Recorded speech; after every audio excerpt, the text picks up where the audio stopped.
thy crown. He's saying, hold on a little longer. I'm coming quickly. Hold fast to what you have. Don't turn loose. Don't be persuaded by those other churches. Don't be persuaded to go back on what you have. But hold fast on what you have. Yeah. Hold on. Then we see the Laodicean church.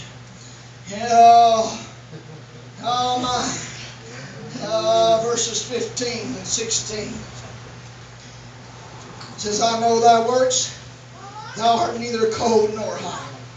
How would thou wert cold or hot? Oh God. Oh my. Oh. You see, a lukewarm church is a tolerant, compromising church that compromises with the world and resembles the world. Oh my. Oh, that's a lukewarm church. Because thou sayest, I am rich and increase with goods. No, what were we doing? What was the name of that church here a while ago we talked about? Smyrna. That was in poverty. This church is rich and increased with goods, and have need of nothing, and knowest not. Thou art wretched and miserable, and poor and blind and naked, and knowest not. Thou art wretched and miserable, poor and blind and naked. 18 through 20. I counsel thee, therefore, buy of me gold tried in the fire, that thou mayest be rich, and white raiment, that thou mayest be clothed, and that the shame of thy nakedness do not appear. And anoint thine eyes with eye salve, that thou mayest see. And as many as I love, I rebuke and chastise. Be zealous therefore and repent. Behold, I stand at the door and knock. If any man hear my voice and open the door, I will come in to him, and will sup with him, and him with me. Oh, yes. Oh, my. He pleads with those he loves. He pleads with love to all. Come is the invitation. You may be even this Laodicean church. He pleads with them that is lukewarm. If you stay where you're at, you're going to be spewed out. You're going to be threw away. I don't want no part of that lukewarmness. But if you'll come, the door is open. It's an invitation to all. Come, I will give you rest. Come, my yoke is easy and my burden is light. Oh my! I'm afraid it is as in the days of Samuel when he was a child, and he saw the glory be taken from the children of Israel. We know the story because of the sins of Eli's sons and his failure to stand up against that sin. Oh, they lost the battle, and that ark that represents the power and the glory of God was taken from Israel. This is where Samuel was as a little boy. This is where he comes on the picture. But it may be like it was, as the writer said, Ichabod was written over the door, and I believe Ichabod has been etched over the door of many of our churches today. Hey, what does that word mean? It literally means, where is the glory? Or there is no glory. Oh God!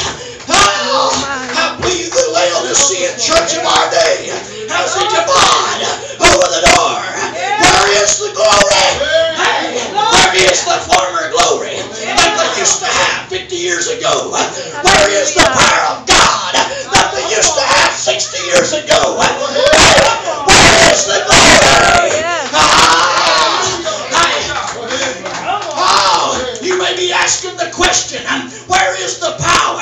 Where is the glory? Let me tell you, it's in old-time repentance, in old-time dedication, in old-time sanctified living, sanctified life, separated from this world, to the glory of God.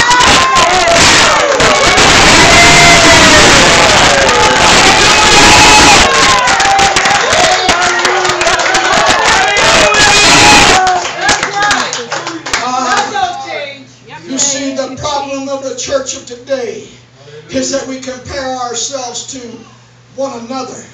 To the church down the street, to the one sitting next to you, instead of measuring yourself up to Christ. Yes. What would he do? How would he live? What would he say about this? But until the church dedicates and goes back to the old landmarks and has old-fashioned revival, the world just continues to get blacker and darker and further away from God. Amen. You see, because the light of the church determines the darkness of the world. Did you catch what I just said? The light that the church shines forth determines how dark the world is. So if the darkness has crept into the church, then the darker the world will be. I'm afraid it is as in the days of Elijah, when Ahab and Jezebel were in the White House. Oh, come on. Come on! Jezebel were in the White House. Baal worship. That grotesque, sickening acts that were performed in worship to that God. The sacrificing of babies in worship to that God. The sinfulness of that day is comparable to the sinfulness of our time. Hatred toward God and godly men. Murder for personal gain. Abortion. Babies sacrificed for mothers' rights and mothers' choices. 4,000 every day. 1,460,000 per year. 20 years ago, 1 in 50 babies born were illegitimate. Today, 1 in 3. You figure in those aborted, 1 in 2 babies born are born out of the sanctity of wedlock. Oh God, sodomy is taking over our land. And we're in high places of our government. Corruption and evil is prevailing in our land, much like it was in Noah's day. In Genesis 6 and 12, God looked upon the earth, and behold, it was corrupt, for all flesh had corrupted his way upon the earth. Psalms 12 and 1, help, Lord, for the godly man ceases, for the faithful fell from among the children of men. This is the hour we live in. This is our time. Isaiah 59 and 14, and judgment is turned away backward, and justice standeth afar off. For truth is fallen in the streets, and equity cannot enter. Micah 7 and 2, the good man is perished from off the earth, and there is none upright among men. They all lie in wait for blood. They hunt every man his brother with a net. This is the time we live in. This is the time we were born into. This is our time. What will we do in our time? Well, who's going to stand up in this hour? God, give us some Esthers willing to fast, who's willing to pray, and take a chance, willing to give their life if necessary to save her people. Yes. Hallelujah. Who's going to be an Esther? Who's going to stand up? Who's going to be a Nehemiah, willing to be the man of his hour? What did he do? He wept, he mourned, he fasted, and he prayed for days. What happened? He gave up his position, his place of comfort in the king's palace as the king's cupbearer. What? Why? Oh, he did it to build back the wall that had been broken down. I believe God's looking for some Nehemiahs who's willing to build the wall back up. Oh, yes. But what was the result of his sacrifice? The restoration of the wall. Revival.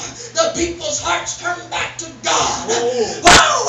That's what the result will be if you fast and mourn and pray and build the wall. You'll see revival. You'll see a move of God. Hallelujah. Hallelujah. Lord, give us some Samuels who's willing to dedicate at a young age. And here,